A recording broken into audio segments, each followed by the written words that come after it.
Now, the one thing we need to be mindful of is there are stages of play with development.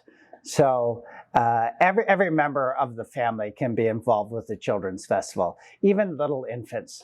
If you were to put a blanket down and just hang some streamers or some brightly colored mobile above them, you will see them start to interact with that, follow that with their eyes. So you're never too young to engage in free play. Another form of play is solitary play. And you may have a child that is completely content to just play by themselves. And sometimes that worries parents. And they think, well, why isn't my child engaging with the other children? You know what? That's okay, because they don't need the other children to be a part of their play. They are completely content to play by themselves, and that is great.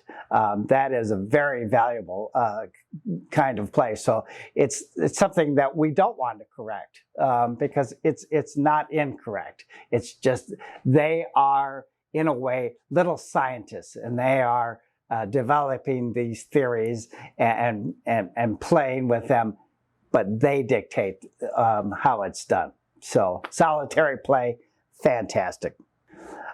Another kind of play that you may see is the onlooker.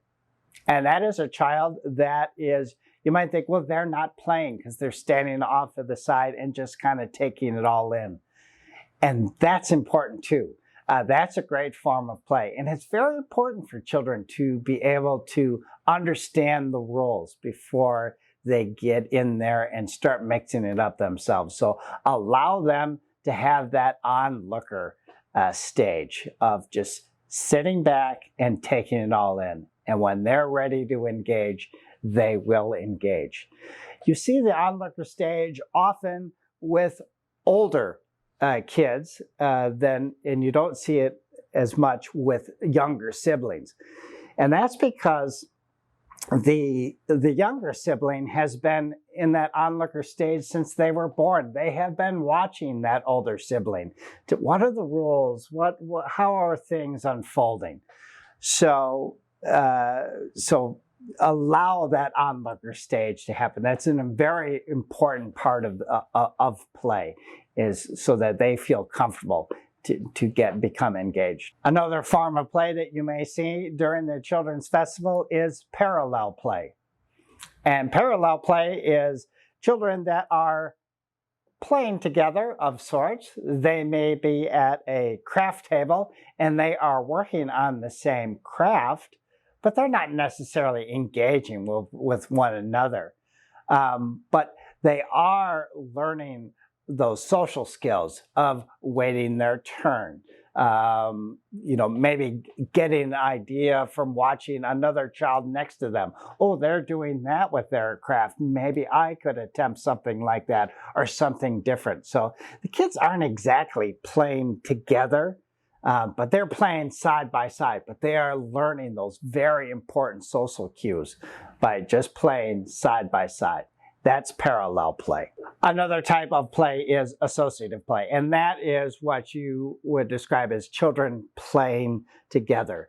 They may be playing a little make-believe or building a fort together, and they are working together towards a common theme. So that fort, that land of make-believe, they are playing together, but still learning those very important social skills. Now, there is another form of play where you have cooperative play, and that's usually with children that are very comfortable with one another. It might be a sibling or it might be a really close friend, and they are very deep into what they are doing. Now, the thing about cooperative play is they have to maneuver some things socially. So there might be some disagreements as to how this game of house or pretend should go. So those kids are starting to work it out. So cooperative play is really fun to watch. But it does come with, there might be some disagreements, but it's very important as parents to let them work it out by themselves And